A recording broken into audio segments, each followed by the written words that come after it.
Hi, my name is Jacob. This question is kind of rooted in your saying that Florida's future is in its past. So here it goes. One of the most recognizable businesses in the state of Florida, Publix, is primarily owned by the Jenkins family as well as current and former employees through an employee stock ownership plan, which has enabled many working class Floridians and economic stability through stock ownership and profit sharing. This has also caused Publix to rank among the top 10 best retail workplaces by Forbes magazine for 12 consecutive years. Given that their model has demonstrated such long-term success at scale, and not just for the executive, but for the workers themselves, as governor, would you implement state-level incentives such as tax credits, procurement preferences, or collective employee right to first refusal in company sales to encourage more Florida companies to adopt such employee ownership structures that keep wealth rooted in our communities rather than allowing parasitic private equity to extract the wealth generated by working class Floridians?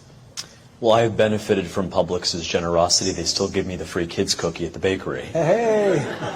And they say, well, sir, are you 12? And I say, if you can identify as a woman, I can identify as 12. And I'm not trying to go into the bathroom. I'm trying to get a sprinkle cookie.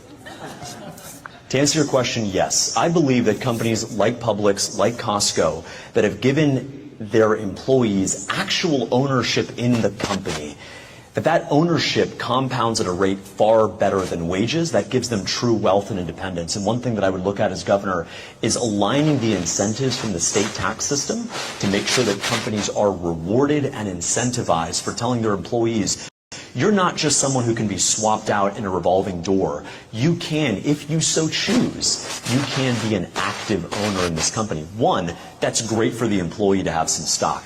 It's also great for the employee, rather the employer, to have an employee who owns the company. They'll show up to work on time. They may even show up early. They'll be actively invested because they have something called skin in the game. When I ran my business, I was always, no matter who the employee was, I was always sure to give them a little slice of the company so they had a real incentive to show up and get the job done. And I think you're absolutely right that we can do that at the state level.